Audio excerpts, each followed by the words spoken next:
Hello, I'm Jesse McAnally. And I am Andrew DeWolf. And welcome to Musicals with Cheese, a podcast where I try to get Andrew to like musical theater. And Andrew, how are you doing today? I am doing pretty good, you know. I just got back from solving racism for the the fourth time on this show? Yeah. I mean, did you do it by dancing, or did you do it by being a fat white woman, or did you do it by going to Uganda and bringing Mormonism? Which way did you do it? Well, this time I adopted a little black boy, and now we're a happy family, and racism is dead.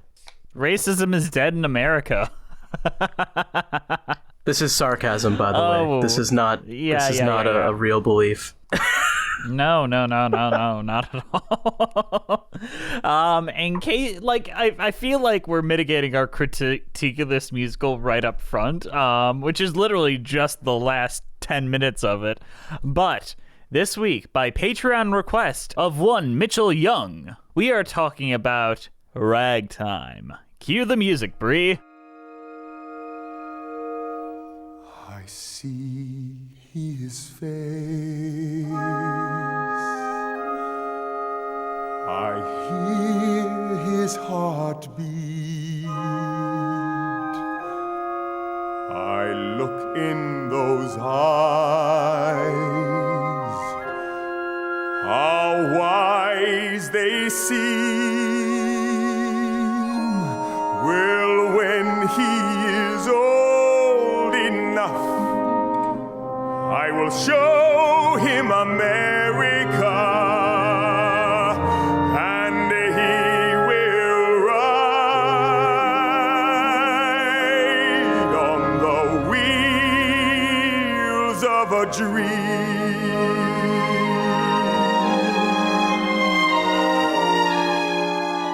Ragtime is a musical with music by Stephen Flaherty and lyrics by Lynn Ahrens, and a book by the incredible Terrence McNally, may he rest in peace. It was based on Ragtime by E.L. Doctorow. It opened on Broadway in previews on December 26, 1997, followed by the official opening on January 18, 1998. It was the first production in the newly opened Ford Center of the Performing Arts. It closed on January 16, 2000, after 834 performances and 27 previews. At the Tony Awards, the musical won awards for Best Featured Actress for Audra McDonald, Original Score, Book, and Orchestrations. And the plot of Ragtime is based on the novel by E.L. Doctorow. This musical tapestry depicts an African-American family, a Jewish immigrant family, and a wealthy suburban WASP family in the turn-of-the-century America. That's about right. Andrew. WASP? What is WASP? White Anglo-Saxon Protestant? That sounds right. I think, yeah. You don't hear that used very often anymore. I mean, you do, but you don't, if that makes sense. Yeah. It's used ironically very often. All right. That does sound about right. What did you think about Ragtime? Because as we mentioned up front, this is a Patreon request. I listened to the album many times before this, but never really dove into the show until now. And there is a lot of pressure on us because this is a lot of people's favorite musical, to be honest. Are we going to have the hashtag controversial opinions today? I'm not even sure. I think that we will have to do a little bit of ribbing. Yeah. Maybe a lot of it. Maybe a lot of it.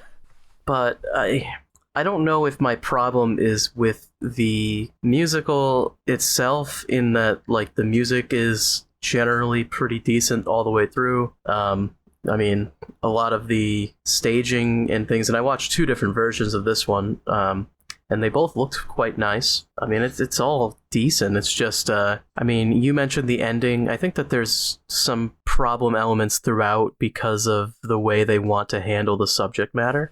Right. But the ending is kind of where it epitomizes it, and it's like, oh, that's what you were going for? Now, let's talk about this separated as from this piece as is, and talk about its influence or inspiration, the book, Ragtime. Which I know nothing of this, so... It was written by E.L. Doctorow, and this is a rare production, revolutionary in a way, in my opinion, because Doctorow was very involved in this production. mostly because he was very unhappy with the way that the film adaptation about 10 years beforehand had been handled. And after comparing the two, I can see why. And Dr. O is very happy with the final version in this musical and how it is. So while saying, yeah, Terrence McNally is the official book writer, it was kind of musical by committee, both as they did many, many different productions, as well as just everyone in the room spatball opinions until they got what they got. So this feels like a musical made to satisfy everyone, therefore it satisfies no one. And I feel it's because of that. Well, I mean, it definitely satisfies some people. You said that this is some people's favorite. Exactly. Which I'm trying to figure out what people would like so much about it, because that's eluding me a little bit. I cannot imagine this being many African-American people's favorite musical. Well, I don't think so. Just up front, I mean, when you talk about like racism as a subject, yeah, I don't want to accuse the show of being racist. No, because I think that's a very extreme, and it obviously has an egalitarian mindset to it. Yes. I don't think it's intentionally trying to be racist. I just think it's it kind of undersells some aspects of racism in its message, and sort of pretends it can be solved in a very like individual sort of way. And I guess we have to get into the story to explain why we would think that. Before we do that really quick, what year do you think the original novel was published in? If you had to like give a general time that you think, oh yeah, that feels like the time. Because I had a different opinion, and I'm curious what yours was. I would say like late 80s? Mid-70s. Mid-70s, okay. Yeah, like 75. And it was huge hit. This was probably very progressive for the 70s. Yes. I just think in the modern context, our framework has changed pretty drastically. Mm-hmm. I'm going to let you describe the plot of this now. Surprisingly, some of the characters that I would consider our lead characters are some of the only characters without names. So, you have a family. Oh, go ahead. That's just a thought that hit my head.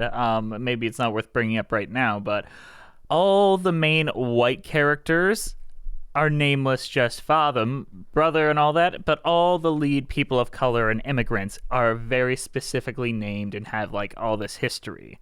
Do you think that is an intentional choice? If it's an intentional choice, it's kind of a bad one, because it's basically that those characters are audience inserts, or something like that, which implies that the audience has to be white. Yeah, that's a fair point. I just have no idea what to do with that information and how to feel about it. There's a lot of things I don't know how to feel about. It's a very, and I think that it's in the rest of the show too, it's a very like subconscious racism, and I would not doubt that the white characters are not named because the writers are expecting the audience to relate to them the most. I agree. Describe the plot for us, Andrew. Yeah. So you have a family, mother, father, and their and little brother, kid. And then little boy. Younger brother is the mother's. Yes. So he's more of an uncle, sort of. But yeah, younger brother is the mother's younger brother. It would have made sense if they were trying to put it from the point of view of the kid, and it's like mother, father, uncle, and they didn't do that. Yeah, because honestly, that confused me too. Because I initially thought that it was like the mother's son, but I was like, this doesn't really make sense. But no, it's her younger brother. So younger brother is uncle, kind of, if you look at it that way. So there's kind of three different plots. One of them is following that family. There's another group of African Americans, is probably what they would call them in the show here. Coal House. I don't know what the proper terms are anymore. You're trying your best. I'm trying my best. I believe black people is the preferred. Yes. Because with a capital that B. makes the most sense. So that's Coal House and Sarah. Yes. Who are sort of a couple, although not necessarily at the beginning. I would say that they are the primary couple in the musical theater sense, despite Coalhouse not even showing up until most of the way through Act 1, which is weird. Yeah, but he has a very prominent role once he shows up. Yes. So, and especially in comparison to the movie where he is like the first co-lead. yeah. And then there is one other, I think it's I believe a Jewish immigrant. Mm-hmm. And I'm not entirely sure where from, but I assume somewhere in Europe. Yeah, I think they said Yiddish or Hebrew. So Israel? That sounds I'm not. I'm trying to remember back to the movie. Based on the setting, Latvia. It can't be Israel. Yeah, so because the time period it cannot be Israel. No. Republic of Latvia. Okay. And I am sorry if I'm gonna butcher the name here. It's Teta or that's good. Tata? That sounds right. And those are the three, and he has a daughter who is not named. So the three stories kind of intertwine, but I would say the main driving force story is that of Coalhouse, and that's the one I'll probably get into the most here. Sarah has a baby out of wedlock, which of note the time period here is like 1910s. Early actually, 20th century. Probably 1900s, because it's like before even World War I was even like a consideration. Right. So out of wedlock, and they're black people at this time, that's bad, not a good situation to be in. Mm-hmm. And she tries to leave it on the doorstep of this wasp family. It actually depends which version you're watching as well. Really? In the Broadway version, the baby is partially buried in a garden. That's fucked up. Yeah, which I feel like they kind of tamed it down a bit for the more modern one, where that's left on the doorstep.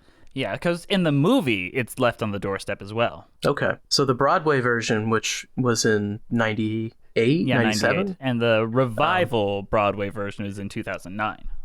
Yeah, so the original version, it was buried in the garden, and the mother finds it, which is worse. Yeah. Because that sort of implies a lot of things. Trying to kill it. Yeah. Kill him. Not good. Not good. But yes, found on the doorstep. We'll go with that. The mother ends up sort of adopting the child and taking the mother in. Mm-hmm. The mother was going to get arrested for doing that. Yes. Well, Sarah was going to get arrested. Mother... Yeah, that's going to get confusing. Yeah. Sarah was going to get arrested, so Mother takes in both of them and allows them to stay in their house while the father is gone. Yes, and notable difference from the movie, which I will be doing a lot. The father is there the whole time and is basically this beta male, like, oh, come on, we don't want this. It's like Don Knotts. It's like, what? No, I'm the man. And they're the thing is, the father is kind of the unlikable character throughout the entire show, so you kind of want that moment where he comes back and is like mean. Exactly. And also it gives the mother a much more strong will to do the things that she's doing, which I think she's one of the stronger, characters outside of Coalhouse than Sarah. And then Coalhouse, I think he was like a traveling musician, and then he stopped traveling so often, so then he decides he wants to get back with Sarah, and he hears about the baby, where Sarah's living. He also buys a car, Model T around this time, and just driving that around. And he starts playing piano at the like white family's house. Yeah, trying to woo Sarah back. Yes. Eventually, the father shows back up, and it's at one of the times where this is happening. And the father is very upset and says some pretty yikesy stuff. Yeah. Like you would expect. He's piece of shit. Yeah, he's a racist.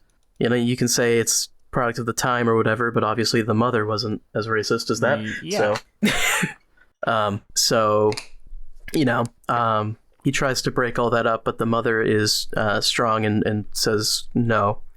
And Sarah comes back down and Coalhouse and Sarah get back together. While all this is happening, you have allusions to Emma Goldman starting a strike movement and the younger brother getting involved with that, as well as Tata and the little girl having to flee from different strikes because the police were beating on them and they were getting harassed by people. It was a bad situation, so they get on a train and go somewhere else. I think they go to Boston. Yeah, they get out of New York. Yeah. And at a certain point, Coalhouse is stopped by some racist firefighters who are pretending to have a toll that he has to pay. They're basically just harassing him because he's black, obviously. And so he goes to get the police and they trash his car, which, Take a flat dump in his car. Yeah, and then I think they try to push it in the water or something. Yeah. Basically they just destroy his car and he gets very upset and he wants justice or whatever. Can't get it. He can't get it. Sarah decides that the president is in town and she's going to go talk to him. Yeah. And because of the labor assassination attempt, which of course was done by one of the labor movement people. See Assassins for more details. Yes, which obviously was not a good move, but because of that, Sarah trying to talk to the president gets her literally murdered by the Secret Service. And Coalhouse basically gets mad, and that just sets up pretty much all of Act 2, where basically all of Act 2 is Coalhouse goes on a absolute rampage and just starts bombing places. Yep. And the White family has to move to Atlantic City. The immigrant family becomes wealthy doing movies.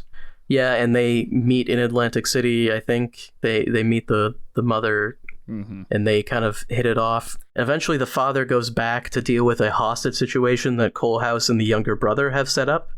And the father goes in there, and he learns that racism is bad or something. He's like, oh, racism is actually bad, and then Coalhouse walks out and dies. And then the show ends. Murdered, yes. Yeah, and then the show ends, and the epilogue is just younger brother goes to Mexico, mother marries the immigrant because father dies. Yeah. And she keeps Sarah and Coleman's son, and Coalhouse, pardon me, Coalhouse's son, and Coalhouse and Sarah look on from heaven and are like, everything's good, racism solved. Yeah, that's a big issue. There's a good story here. It's just the way they decide to make it resolve is bad. I would argue that some of the other stuff is bad as well. I think that the framing of the labor movement as almost just bad as a whole because it causes problems. Nothing that the labor movement does in this is portrayed as a good thing. It causes the immigrants to get harassed. It kills Sarah. Yeah. And then they're gone. They don't even show up again after that. And then of course, Coalhouse becoming a political radical, which I think in his situation is actually relatively justified. But it's framed as really bad to the point where Booker T. Washington has to come out and be like, you're making all the white people scared. Yep. It's all right, well, maybe the white people should be scared because the black people have been scared for quite a long time. Exactly. I feel like I feel like this show views Coalhouse as a bad apple in the same way that they view the occasional racist as a bad apple. Well, yeah, because then the father character, he's kind of he represents almost the racist attitude. And I would argue to the point where in the epilogue they kill him, and that represents racism dying. Yes. And it's it's just it's not a good portrayal. I don't like it. Yeah. But I think that there's some fun stuff in the story, and it's not unredeemable. And I don't blame you if you like it, or I'm not trying to say you enjoy something that's objectively really bad. I'm just saying there's some problem stuff in here that I don't like. There is, and there are some things about the original novel that I do want to bring up. Okay. So, Tata eventually does go through a successful worker strike. But you know what? He becomes disillusioned when it seems that it changes very little about the workers' lives. Yeah. I don't know about what you know about the labor movement of the 1900s, but it actually changed quite a lot about the workers' lives. We would not have a 5-day work week right now if it was not for that. We would probably be working in sweatshops still. Yeah, it's... Child labor laws came out of that stuff. Like, I don't know if you've heard about, changed. like, a hanger factory. Some things kind of happened with that, if you don't know. You know, they literally used to lock their workers into buildings, and then when those buildings lit on fire, all of the workers would die. Yeah. Yeah. So I don't know if we should be disparaging the labor movement as not effective. There's a lot of little things that bother me about this show. It's like a death by 100 cuts. Yeah. I mean, okay. And part of it, I feel like the political messaging is normally when we get into that, it's like a minor nitpick. Right. But it's a very, very major aspect of this show. Like, it's clearly what the show is about. This show is not about a love story. No. This show is about politics. A lot about politics. And they have a whole song just praising Henry Ford. Yeah. Like, just an entire song just praising Henry Ford. Henry Ford, who supported, like, the Nazis and Mussolini and abused his workers, like, horrifically. In the same show where they also highly criticize Emma Goldman, who was in charge of, like, not in charge of, was a big part of the labor movement. They have an entire song just praising Henry Ford. I think a lot of this comes from the way that I described the show being created. It wasn't a driving force by one mind, the way that I think a lot of shows that work tend to be. It was very much by committee, so it's like it doesn't know what it wants to say about these things, despite it all coming from one novel. There's also a moment where the younger brother and the father speak, and the younger brother says the line, like, "You've traveled so far and you've learned nothing," like referring to how the father is completely unwilling to look at the struggles of other people. And so I feel like that almost is supposed to frame, like, the opposite of what the rest of the show is saying in a positive light. But I feel like it's only able to do that because they already have the father as a representative of the bad person, you know? So it's like they're not actually, it's not a systemic critique there. It's more of one bad apple. The bad person is getting critiqued, you know? And it's like, that's not, you can't do that. No. And the thing is, they go through most of Act 1 to show you how bad Cole House and Sarah have it and how rough it is, and how their existence is on trial every single day. And then by the second act, it's like, uh-oh, nope, you did an anarchistic revolution. We don't want that. I'm not even saying that the show needs to portray Cole House bombing random buildings. And they're not random, actually. He's bombing firehouses because the firefighters were very racist to him. But I'm not even saying that they have to portray that in a positive light. I just would have liked to see... I mean, it's a fictional story, so you don't even have to have him do that. Exactly. And two, if you're gonna have him do that, maybe don't have Booker T. Washington come out at the end and scold him for his methods, like in like a patronizing and like you're the reason racism still exists kind of way. But is that a critique of Booker T. Washington or a critique of the fictional character of Cole House? Cole House. See, I don't even know. I don't know enough about Booker T. Washington to say. And two, it's not shown in that way. I think you're supposed to see what Washington is saying as the rational point of view, to the point where he convinces Cole House, and Cole House surrenders himself. Yeah, well, was it him that's convinced him, or was it the father? Well, yeah, and basically the father and him combined convince him that, oh, violence is never the answer. Like, we should just talk this out. But it's Which like, is bullshit. One, how could he have talked to the firefighters that destroyed his car for no reason other than the fact that they were horrible racists? Like, what, are you going to talk to everyone in society when all of society is structured against you? Like, what were you going to talk it out? Like, this complete advocacy against any form of revolutionary action in a story, mind you, that takes place before the civil rights movement. I mean, I don't really know what else to say on that.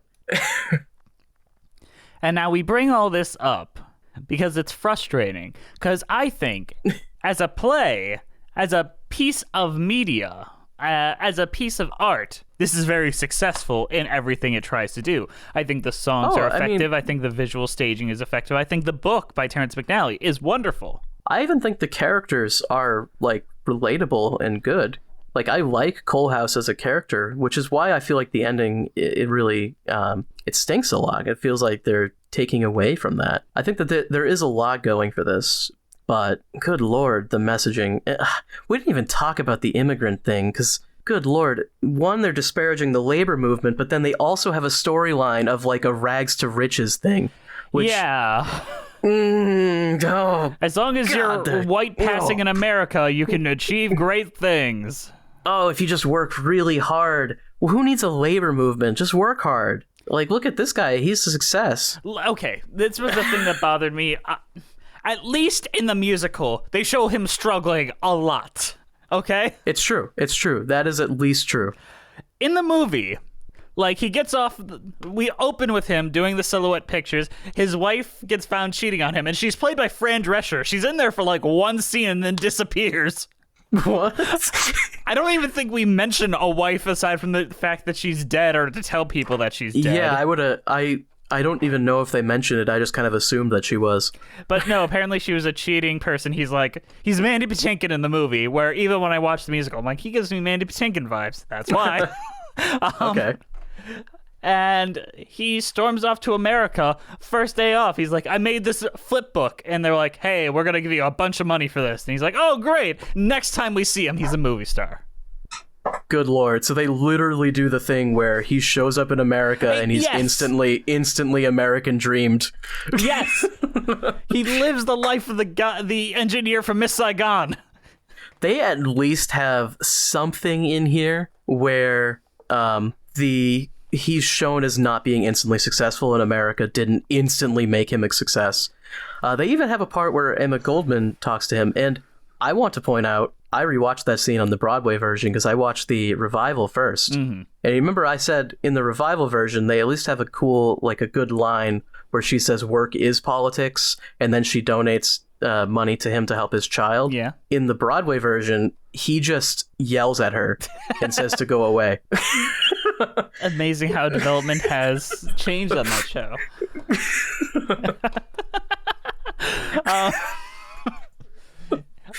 How do you think this show handles its figures, its real life figures, like Houdini? Houdini, I feel like they did fine, because, I mean, what is there to say about Houdini? He's an entertainer. I mean, I'm sure he's a very interesting person, but they don't, like, do that much with him. Mm-hmm. I like that they have the little plot with the boy, which is a little weird, and I'm not sure what they're trying for, other than just a joke about Houdini. You know how the little boy is, like, psychic or can tell the future for some reason? I don't know what that's about, but it's a funny thing to do with Houdini, I guess. I would probably cut it, but it's not bad. I don't see why we need Houdini in the story, to be honest. No. I think that's a very easily cuttable thing. Speaking of easily cuttable, let's talk about Evelyn Nesbit. Yeah. Does that even ring true to you at all? The only thing that I think she's good for is giving the younger brother a reason to look for something else to, like, fulfill himself. But you don't even really need that. No. I like her song about being the girl in the swing and, like, the idea that this would be the murder that defines the 20th century despite it being 94 years left to go. Like, there's a lot of good lines about it.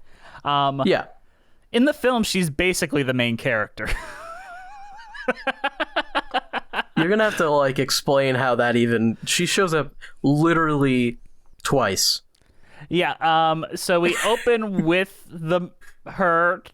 It wasn't an affair like it was in the musical. It was because a naked statue of her was getting erected somewhere, and then the husband goes and kills. Like, we see all of that. We see like the husband go to kill her. She speaks in court and says that, oh no, he attacked me and all that. And she's a big part of that, especially with like the little brother, and he was played by Brad Dourif, who is Chucky in the movie. Oh. Yeah, he's good. Okay. He's very good in the movie. He's a very underrated actor, for one. And she's like a point of view character. Like, she runs into Tata and all of them. Like, she is. Cole House and her are like co-lead characters in that movie, which is why that movie doesn't work. I'm already trying to figure out how that would even work, because there's like 3 different stories already here without having her be one of the leads. Well, she's one of the few people that kind of interacts with everyone. Yeah, but she interacts with everyone like barely. Yeah. All right, whatever. The movie sounds awful. The movie isn't the worst thing I've ever seen, but it's not great either. I mean, there are moments in there that I like. Like, I like Debbie Allen as Sarah in the movie, because she's given a lot more to do. Where in the musical, she has one pretty song, then is murdered. She doesn't get barely any lines in all of act. All of the Sarah is time. Hardly even in it. Yeah. Which is why I kind of was like, oh, okay, Debbie Allen's playing Sarah. She's very good. She's performing her ass off in that movie, I will admit. It's tiny, tiny things that I think are interesting, but a satisfying whole it does not make. Despite it not being a musical, it is, I think, a little longer than the new 2009 Broadway version. It's like 2 hours and 45 minutes. Jesus, that is long. It is. And it's not, it feels like the pacing of Love Actually, rather than a natural kind of cohesion between the stories. It's just like, all right, we're done there. We're going to cut to here for a bit. Then we're going to cut to here for a bit. Where at the end of every part of the musical, it feels like that thing we just saw led into the next thing we're seeing very, very seamlessly. I feel like the musical emphasizes the more important aspects of each story. Yes. To a good extent, which is why I feel like the immigrant story is like barely there, and the Cole House story is such a huge aspect of the show, because those are just the most important parts. Agreed. If I don't know. I mean, but then again, I like a lot of the songs given to the immigrants. Like, I think they have some of the prettier sounding songs. Yeah, I mean, having good songs and having a large part of the story don't have to intertwine. No, but I mean, it's a conflict for me personally. Look at King Herod. He has the best song. He's only in it for... You know what? No one cares what we have to say. How about we compare our opinions to that of the New York theater critics when this show first came out? It's time for previews. It's time for previews. It's time for previews. All right, Andrew, what have we got? What have we got today? Ben Brantley. All right, I'm gonna read this in a normal voice because it feels like he might try here. Yeah, he might try. Let's see what he did. So this is the original production. Ben Brantley of the New York Times said of the original Broadway production, blessed with beauty, ambition, a smashing wardrobe, and a social conscience, Ragtime would seem to be the kind of musical that brings Broadway audiences to their knees in adoration. Then why does this $10 million show, which opened last night at the new Ford Center for the Performing Arts, feel so utterly resistible? That's like the most backhanded way to start a review I've ever heard. Yeah, he's basically saying this has everything. Why don't I like it? Yeah. Although I don't know, I'm kind of feeling that. Although I feel like I'm able to say why, but I don't know. I feel like Ben Brantley's probably going to say like something like, I just didn't feel anything for these characters and all that. There's too many people to care about, which I disagree with. Yeah, I don't agree with that. I disagree with what they're trying to sell me. Okay, keep reading. Sitting through this heavily publicized adaptation of E.L. Doctorow's 1975 novel about the turn-of-the-century growing pains is like meeting someone on the basis of a Promising Lonely Hearts ad This is just the same thing he just said. Yeah. It's not that your date doesn't match the adjectives from the glamorous self-description, but face to face you discover there's no chemistry. This is literally the same as the first paragraph. Yeah, He's just but saying he wanted to talk about a dating profile. He's just saying I wanted to like it, but I didn't. Okay. Despite its bemused, ironic tone, what came across most piercingly in Mr. Doctorow's novel was the vertigo of a world whose bottom was falling out, of the exciting danger of the shaking of class and sexual mores. But this sanitized ragtime has no place for sex, even turning Nesbit from a disturbing erotic presence into a harmless Marilyn Monroe-like cartoon. This is his critique? I think he's comparing it too much to the movie. So, Evelyn Nesbit in the movie, very well acted, very well portrayed. There is a scene where she and Brad Dourif are like having an argument. And she just drops her clothes. She's like, "Oh no, I'm naked now." Then they start making out, and then lawyers come into the room and are like, "All right, we caught you doing adultery, so now you're gonna be divorced now, and here's $25,000 and get out." And she just has this entire like debate while still standing there butt ass naked for the entire scene. It feels very male gazy, very objectified. But it also feels extremely pointless when you consider what the show is actually about. I mean, that's... But that shows you the kind of character Evelyn Nesbit was in the film, which was so far the American consciousness version of Ragtime at this point. Yeah, but Nesbit was in the musical for 2 scenes. When was she supposed to do Apparently, this? she was supposed to be like this sexy figure, and Ben Brantley was like, "Why you turn her into Marilyn Monroe? Why you gotta take away the tits?" It seems significant that Sigmund Freud, one of the characters in the novel, has been eliminated from the musical. This is the show without a subconscious, a parade that never strays from the well-paved surface of Main Street. This is a terrible critique. Yeah. This is an awful critique. We're back to old Ben Brantley. What, your issue is that there's no sex in the show? Who gives a shit? Like, what? That's really not what this story was about. What? What did you want Cole House to be shirtless while he was blowing up all the buildings? What about this show is like, man, we need more sex. This is intentionally like, if there were sex in it, it would feel out of place. It would have been really good, I think, if Sigmund Freud just showed up with a cigar and was just like, I think that you want to have sex with your mom. Yuck. This adds a lot to the show.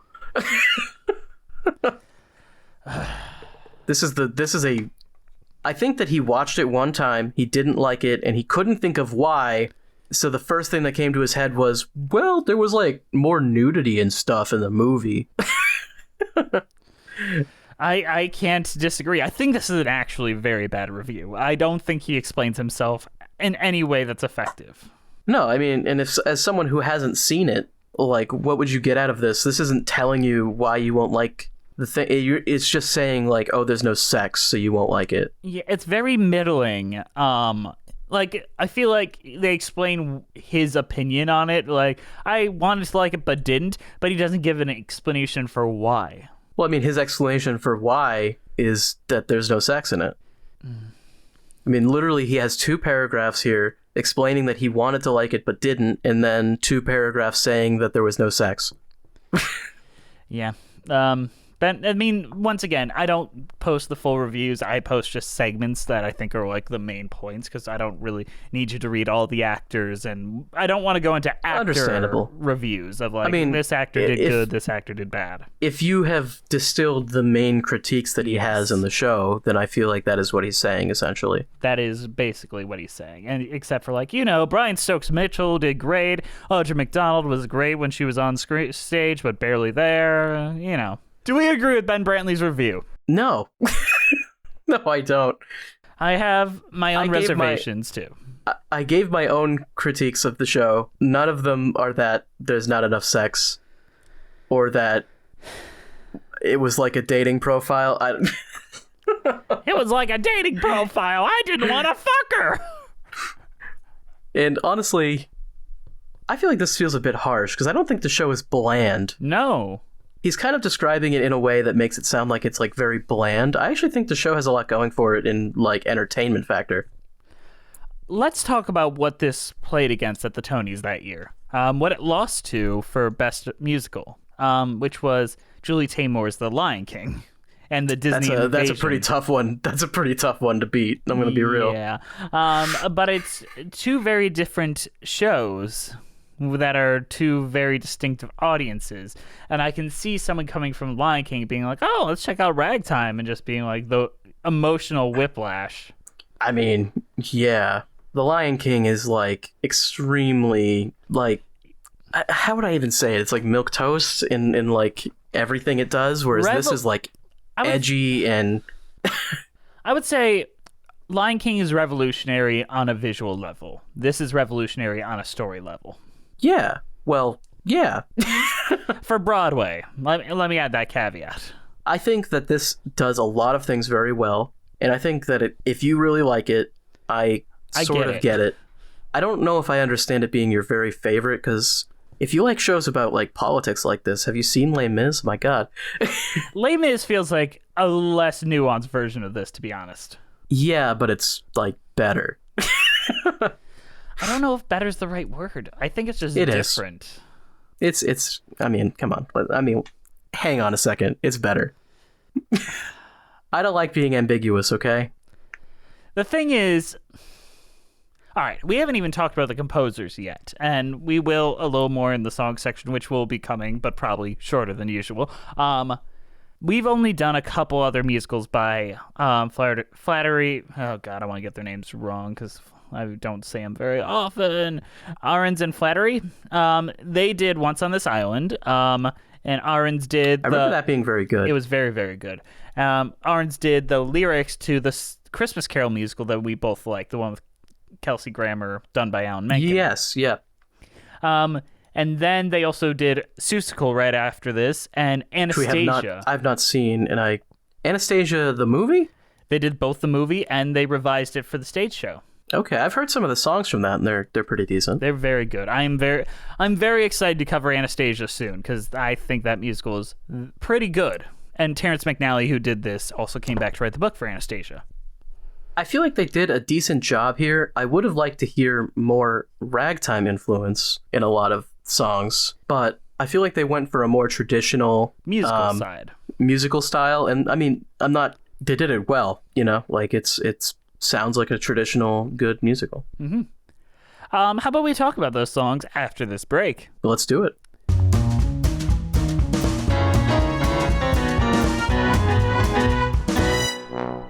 Hey guys, sorry to interrupt you in the middle of the show, but we've got a shill at you. Andrew, tell them a little bit about Patreon. Patreon is where you can go if you'd like to donate some money to us, to help us pay everyone that helps us with the show. Mm-hmm. Including Bree and our editors. Yes. Also, you get extra content. I mean, we put up commentaries once in a while. We put up the video versions of all of our episodes with, you know, uncut stuff, so you can see things that we didn't want you to see. Which happens quite often. It really does. Thank you, Bree, for existing. Also, you get like weekly whatever the fucks where me and Liz just do whatever we want. And that's fun. So, yeah, there's a lot of fun stuff. We also have the Patreon meetups. Once a month. Which are very fun once a month. Mm-hmm. But our current patrons are Melissa Goldman, Terry Needleman, John Donna, Leighton Ackles, Danielle Renix, Jess the Stampede, Ewan Cassidy, Taskier, Fire September, Monica Thoreau, Mina Maniri, Brent Black, Haley Murray, Nathaniel, Stacy Coombe, Joseph Evans Green, Carrie Ahern, Mary Lou Choquette, John Vanals, Russ Walker, Musical Hell, Emily Gracie to Blam, Kyle Summers, Janae C, Scootin' the Technicolor Dreamcoat, Felice A, Liz Lim, Alison Steller, Nothing is Certain Except Beth and Taxes, John Vanals, Thespian, Ren Cullen, Wait in the Wings, Jacob Stroop, Rafael Martinez Salaz, Robert Benjamin, Rachel T, Jessica T, Genevieve Hartnett, Cass, Mitchell Young, Chai Teacup, Katie McDonough, Timothy Keys, Jeffrey Machado, Tenvin Usen, Chris Marcotte, Katie Turberg, Tommy Moo Robinson, Kiji Marie Anastasio, Leila, RJ Narija, Sebastian Canino, Cinemageddon Reviews, Avon Regan, Lizzie Keynes, Charlie B., Patrick Deering, Julia McLennan, Courtney Schreiner, Joe, Avery Brinson, Mary Lynn Brown, and Mel Cormick. They all give us a little extra financial support that helps us keep the lights on here at Musicals with Cheese. If you would like to join them in supporting us and get tons of fun perks, such as Patreon-only commentaries and a bunch of other shit, come join us over at Patreon. All right, Andrew, should we talk about merch? Yeah, we could talk a little bit about merch. Buy our shit. Just go to musicalswithcheese.com and click the merch button. Buy that merch. Buy that merch. All right, that's it. All righty. Let's go.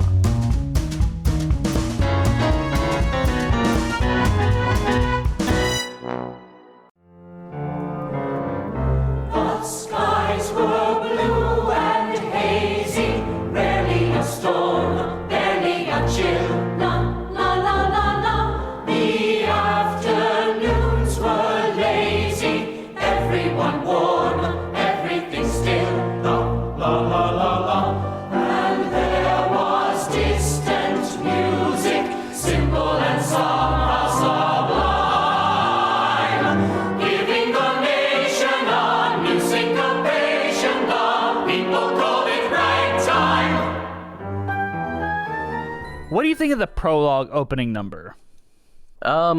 So I honestly, I'm not entirely sure how I feel about it. They do the prologue, and it's similar to how they do the epilogue as well, where they like introduce everything and they introduce the setting, but it's in a very like narrated sort of way. Am I remembering this correctly? The prologue, do they have the younger kid introduced it, or is that just the epilogue? No, it's the prologue. He comes out and he's so like, in that is the prologue as 1902, well. Father built a house on the crest of Broadview. Okay, I just wanted to make sure I was remembering that correctly. I know he does. I know for a fact he does the epilogue. I just wasn't entirely certain. Yeah, I get that there's a ton of characters to introduce and that you have to get all the setting and everything done. I feel like there might have been a better way to do it, though. Yeah, but we also introduced like the celebrities, the Booker T. Washingtons, the Houdinis, and all of that. Yeah, which I think is fine. I think, honestly, I feel like the show might be better without any of the celebrities that they have, like the real historical figures, because it just seems like a weird historical fiction kind of thing going on. And most of them don't really play a major role. But if you're going to do it, introduce them at the beginning. I do like it when we do actually get to like the chorus of it. I think the lyrics are very good when we're not just introducing people, where it's like, and there was music playing, catching a nation in its prime, beggar and millionaire, everyone everywhere moving to ragtime. Like, it kind of tries to make a justification for why the title is the title. It does. And I do like the song. And I think a lot of the songs here are very listenable and good. It's just this prologue, they add in all of that dialogue in between everything, which just feels a little unnecessary. I mean, it's necessary in the same way it's necessary in Great Comet, where you kind of need to... It is a lot to process, and you kind of need someone to hold your hand through it all. Maybe my issue is that they have a little kid do it. Maybe. You just don't tend to like kids. True. And they have that little kid be like this weird future teller thing, which I'm not a huge fan of. That's mostly just a joke for Houdini. It is mostly just a joke for Houdini, but it's also a weird joke because if you're supposed to take it literally, like, he can actually tell the future. Yeah. Like, it's a little bizarre. What to do?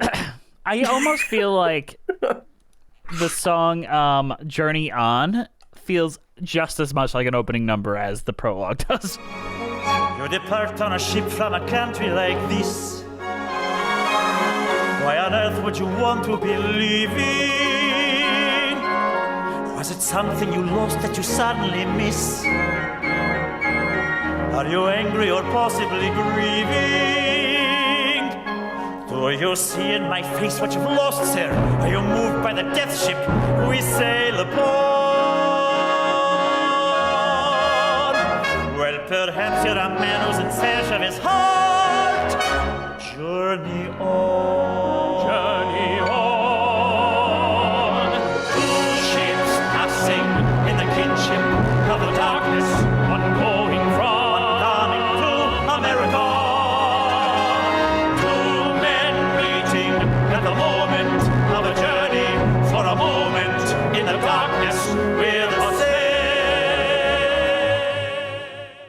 I was going to say that as well, because that also introduces, if they could somehow have that introduce Sarah or Coalhouse, that would have been perfect. Yes. Sadly, they weren't able to do that because only 2 of the characters get to go on a boat. Maybe you could have him, like, wooing her with ragtime music, and he's playing her the song that also happens to be the song that they're singing. Yeah, I think that they could have done that. I still want the prologue music where we kind of introduce the idea of where we are in the location, and then we kind of transfer into Journey On. Yeah, they could have cut down a little bit on the prologue. Yeah, Journey On is a great song. I really like the having one boat going out and another boat coming in kind of thing. Mm-hmm. I think that's fun. And the immigrant ideals of, like, why would they be leaving, the idiots? Don't they know they're in America? Yeah. Which, it's very idealistic, yes. But a lot of them have that mindset coming to America. Mm-hmm, until they get here. Which, if anything about this musical, I'm glad they kept in how hard his struggle was at first and how... Well, I mean, in real life, and this is fiction, in real life, he would have shown up and instantly was handed $1 billion. That's how it works. Yeah, when you get to America. Especially, especially if you're coming from Mexico. Yeah, you're handed $800 billion. This is what conservatives actually believe, by the way. To start their life. Yeah, refugees come in and instantly, here you go, 800 million. Then you've got a bunch of, like, introduction songs. But the next big song that I think is very, very effective, and probably my favorite song in the show, is Your Daddy's Son by Sarah. Daddy played piano, played it very well. Music from those hands could catch you like a spell. He could make you love him, for the tune was done. You had your daddy's hands.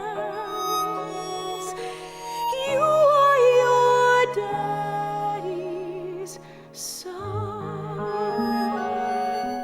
You just like this one because you like Sarah. I like Sarah. Of course. I love Audra McDonald, who did it originally and won a Tony for the role. And in one song, she really has to kind of make you fall in love with her, because she really isn't given any dialogue with any other actors. Yeah. She's like in an attic for most of it, where she doesn't interact with anyone. And then by the time she does come down, she's dead in like 2 scenes. And it's just such a haunting, very, very haunting melody. And the lyrics are just like, you have your daddy's hands, so you must be your daddy's son. Yeah, I think that it's great, and I feel like the show might even be better if she just got a few more numbers. If she was more of a main character than the little boy or the mama. Just get rid of the little boy. Whatever. Or even the, like, brother. I mean, we kind of diminished the younger brother a lot, but he could be diminished a little more. I almost like his character, but I kind of just don't. I feel like he's supposed to be, like, misguided. Right. And that's what I don't like about his character. I will say, like, in the movie, they make him basically the moral compass. Really? Yeah, like, there's a scene where the father's telling Sarah, like, there's nothing we can do legally. I just met with my lawyers. And he's like, no, you met with your lawyers. They said it would be hard. They didn't say there was nothing they could do. And he has a lot of little moments like that where he's just like, I am the right opinion in this room. Yeah. I mean, I would say generally he is the right opinion in the show, though. Yes. Except for, trying to make love with Marilyn Monroe. Well, yeah, but that was before he became the right opinion. Right. And honestly, was he even that wrong? You're just young and stupid. But I think your Daddy's Son is probably the most effective song, aside from maybe one other that we'll get to later. Okay. Probably my favorite female solo from this. Yeah. No, it's very good. Is there even... I'm trying to think of other female solos that aren't better, Mother. Or Back to Before. Yeah, it's just Mother. Yeah. She gets everything else. Which is also a very good song. But then there's like little moments that I just don't love, but we'll talk about that later. Things I forgot about, like the baseball scene.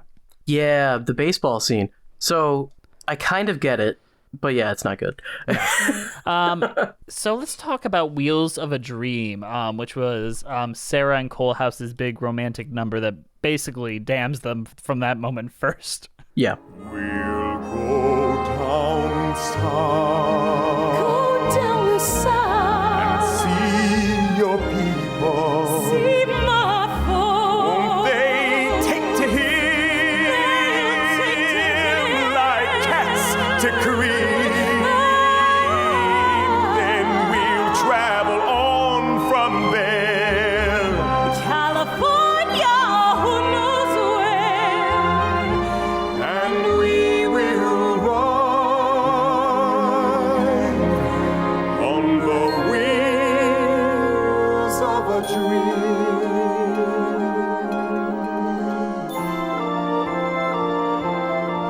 Yes, the wheels are turning for us, girl, and the times are starting to roll. Any man can get where he wants to if he's got some fire in his soul. We'll see justice, Sarah, and plenty of men who will stand up and give us our due. I love this song. This song is great. Feels a little manipulative. Manipulative, like they're trying to get the audience to really care, or manipulative, like this is the death nail. Like, they're happy. It's over. Yeah.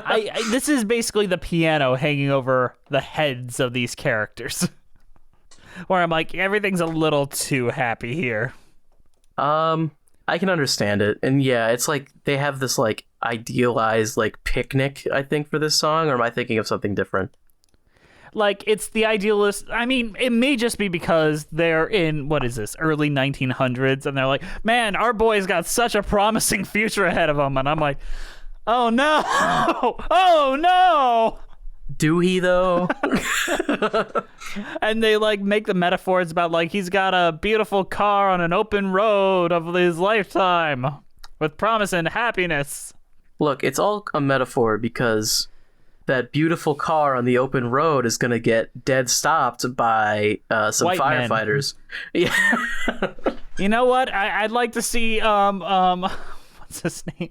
Mr. Rosewater from Elliot Rosewater come in and be like, God bless the volunteer fire brigade after watching this shit. Yeah, I know he wouldn't be able to. And boy. The most powerful scene, which I love it to death. It breaks my heart. Great staging is Till We Reach That Day. I wish it was sung by someone that wasn't just called Sarah's friend. Yeah, I don't understand who that was supposed to be. Sarah's friend. She doesn't even show up in the whole rest of it. Sarah's friend, Andrew. Which is They another should've way of saying Sarah's understudy. They should have just had Sarah sing it. From the grave, yeah. Yeah, like, why not? It's theater. You could get away with that. They literally show them In heaven. in heaven in the epilogue. Like, we can't do it at the end of Act 1?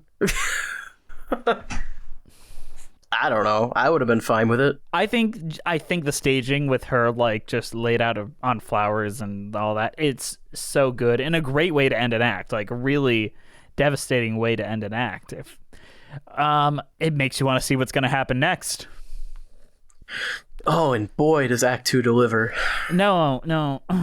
Yeah, I guess. Is there any really good songs in Act 2? Act 2 is extremely story-driven, and I feel like the songs suffer for it. I do love Back to Before, which is the 11 o'clock number, if there is one, where Mother sings about, like, how nothing will ever go back to what it is, and it's a great moment. Back to Before is a great song. I don't know. I don't really have any negative comments. That's just the last good song in the show. There was a time my feet were so solidly planted. You'd sail away while I turned my back to the sea. content, a princess asleep and enchanted. If I had dreams, then I let you dream them for me. Back in the days when everything seemed so much clearer, women in white who knew what their lives held in store. Where are they now, those women who stared from the mirror? We can never go back to before. I think that song is what the story is supposed to be about. Right. Like how you're supposed to feel is supposed to be like, oh, look at all the stuff that's happened. We can never really go back, you know? Yeah. It's supposed to be the careful the things you say, children will listen, message. What did we learn today, kids? Yeah.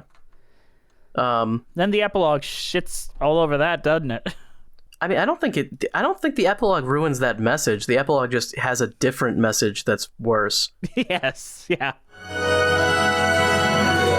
I see his face. I hear his heartbeat. I look in those eyes. How wise they seem. Well, when he is old enough, I will show him America. And he will ride. Our son will ride on the wings of a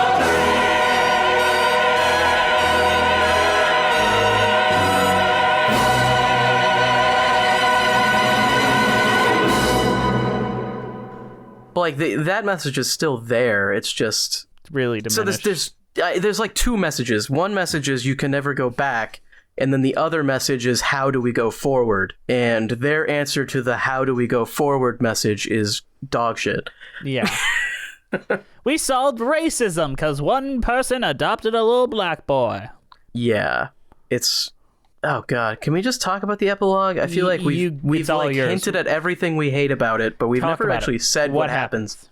The epilogue shows up, and it's like how long? It's a long epilogue. It's like Yeah. it's decently long, and they go through what happens to all the characters. The younger brother goes and fights for the Zapatos or Zapatistas. I forget what they call them in Mexico. Mm-hmm. The father dies on the what is it? The Lithuania? Lithuania. The sister ship to the Titanic. Yeah. He dies on that.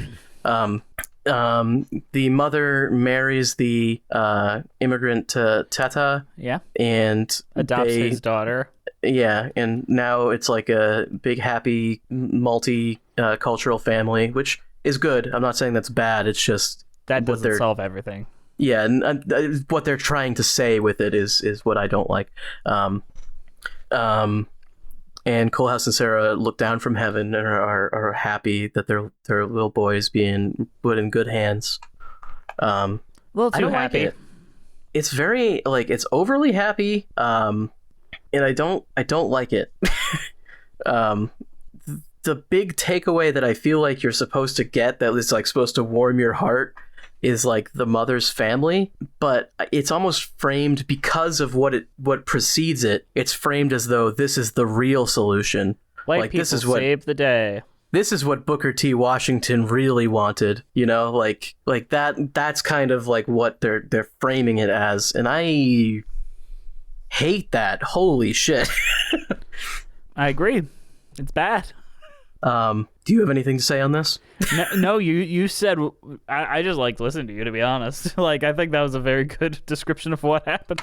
Also, I just feel like it kind of wraps up a little too quickly. I know you say it's a very long epilogue, but it's like, all right, loose ends, let's get them all up and goodbye, get out. Yeah, I mean, if I'm being honest, I almost feel like Coalhouse dying is the better ending.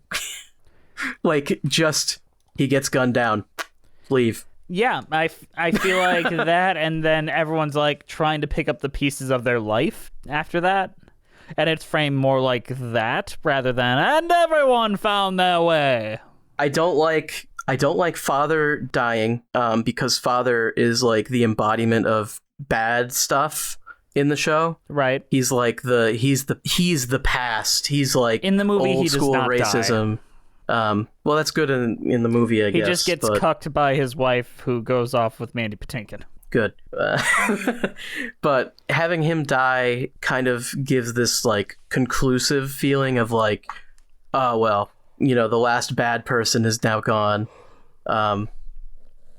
And then having the more radical elements of the show, Emma Goldman and younger brother both just leave. Like they're just they both, Emma Goldman is said to have been deported, which I think is true, and the younger brother goes to Mexico. So it's like, okay, well, the radical stuff is gone, so now everything's good.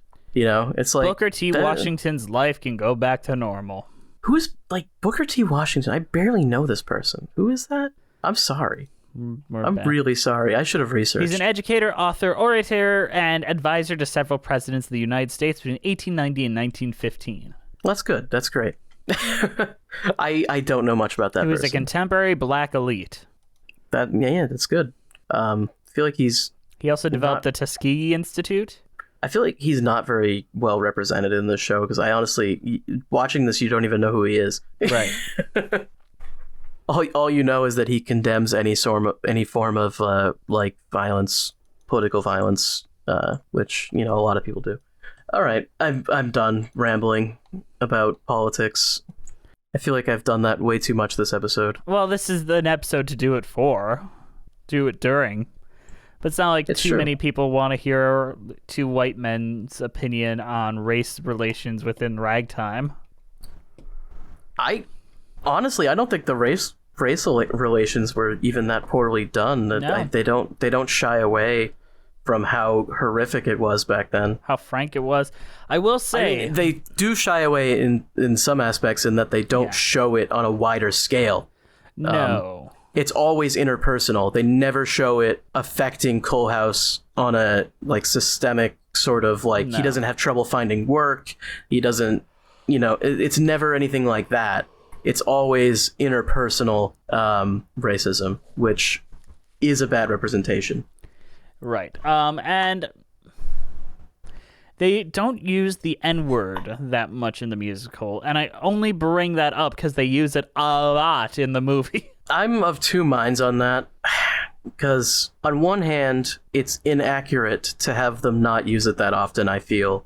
But on the other hand, I don't want to hear people say it. I don't want to hear that in a musical. So I think replacing it with lesser language that still portrays the same sentiment is fine with me. I agree. And that's kind of one of my biggest issues with Parade. A musical basically about white people with some African-American people involved. They use the N-word a lot in that musical, the original version. And in more recent versions, they got rid of that because that was a bad idea. And I think maybe you should keep going that direction for things like this. It's just, unless you have a really, really good message, you shouldn't do that. And I think this show thinks it has a really, really good message. But I feel like if you look even a little bit deeper, it doesn't really. And that's everything I had to say in this episode. So there you go. Andrew, what is your overall thoughts on Ragtime and your cheese rating? Oh man, so Ragtime, it's like a dating profile that looks really good, but then when you go to like on the date, you don't get along. Fuck you. You didn't catch that. You didn't catch it. Oh man. I was too busy looking up my cheese rating, and then I put together the words coming out of your mouth.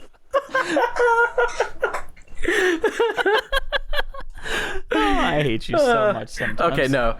I think Ragtime is entertaining and it has a lot going for it. I am just a big old nitpicker who has a... You just did the wall review thing. I did. You literally just did it. You spent an hour and 11 minutes shitting on this thing, and then you're like, oh, it's pretty good. You know, it had some interesting songs and some cool ideas. It's In this case, though, it's true, because I'm going to say it. A lot of the things that I'm talking about, no one is going to give a shit. Right. So, like, a lot of the stuff that I'm saying is, like, I'm thinking about it more than I probably should. I don't know. I'm not trying to say I'm a big boy smart brain, because I had critiques. Other people have critiques, too. Yeah, some people say it's like a date, and they just don't Yeah. work well in person. It was fine. It was fine. Ragtime. If it's your favorite, though, you maybe watch it a little more critically. I don't know. What's your cheese rating? Oh, good lord. I don't actually know what I want to give it for a cheese rating. Can I research a little bit and then come back? Yeah, I will go. Ragtime is a musical I appreciate more than I love, if that makes sense. Like, there are songs in here that I love a lot. And I even texted Andrew when I was like 75% done with it, that I think I love this. And then that ending happened, and it was like, should I go with the horrible description I was going to... I'm not going to do the horrible thing I was going to say. But it's like if you were getting something that felt really good, and then someone just dug their nails into you right when you were about to, feel really good. And you don't want that. So the only cheese rating I can give it is a Philly cheesesteak from the Ragtime restaurant just outside of Washington, D.C. Okay. I'm gonna give it like a cheese platter, but it's got a lot of different types of cheeses, but they're all kind of lackluster, and that's kind of my thought. So it's like a bunch of like mediocre cheeses that you bought at the supermarket, and you put them on a platter. But there's a couple really good ones on there, but you kind of got to. No, I mean none of them really taste bad. It's just once you've eaten the whole platter, you're like, wait. Diarrhea. Could have eaten something better. All right, that's a good one, Andrew. All right, I forgot how we end this show. You know who definitely could have done better? Not our patrons. Our patrons wonderful do great. patrons! They can do better than us. Thank you for listening. Please follow us on iTunes, Spotify, Stitcher at Musicals with Cheese. Our Twitter is at Cheesy Musicals. Our Patreon is Musicals with Cheese. Instagram Musicals with Cheese. YouTube page Musicals with Cheese. We have a Patreon-only podcast, Patreon with Cheese. Our email is musicaltheaterlives@gmail.com. Our title card was created by the amazing Jolene Casco. Go send her some love at Jolene Casco. Our keeper of the cheese is Juliet Antonio. This show is produced by the amazing, the wonderful, we miss you so much, Brianna Jones. Our theme songs were created by Robin Nash of IOU Music UK. Thank you to the Broadway Podcast Network for having us on the platform and for not kicking us off. Yet. Actually, Andrew, we do have a little bit extra at the end of this episode. I'm sorry to say this. Okay. But I don't know if you keep up with our Twitter at all, but we've been having a contest on our Twitter. Oh, Lord. What's going on our Twitter? Well, within the last 2 weeks, anyone that posted a new or a brand new review on our iTunes or whatever it's called, Apple Podcasts, gets put into a raffle to, get a $25 gift card to Amazon.com. Give Daddy Bezos some money. Yeah, Daddy Bezos. So I need you to pick a number between 1, 2, 3, and 4. 1 and 4. Okay. Well, let me think really carefully. So this is whole numbers only, or can I use decimals? You cannot use decimals. Whole numbers only. And I can pick 1 and 4 as well. Yes. Okay. I'm gonna pick 3. Okay. So, this episode, if you're listening right now, the one with an iTunes name of AJSKI35 that had the review titled Nothing But Good Things, you get a free $25 gift card to Amazon. Just DM me on the Cheesy Musicals Twitter and we'll hook you up there. Be sure to be listening because you know what? In the next 4 weeks, if you leave a review, you will also get your name put into a raffle. So those who already left a review, you're still there, but you can add a bunch of new names onto it. And the next time I record, I will be doing that. So not next week, but the week after. All right.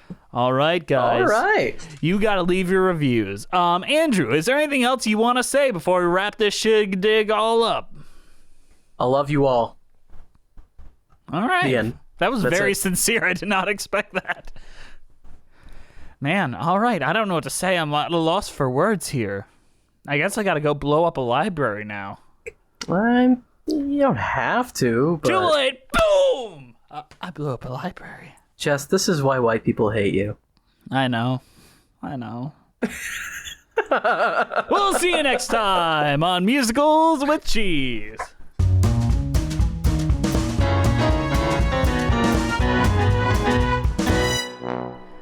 Ragtime, ragtime, da da da da, ragtime, ragtime.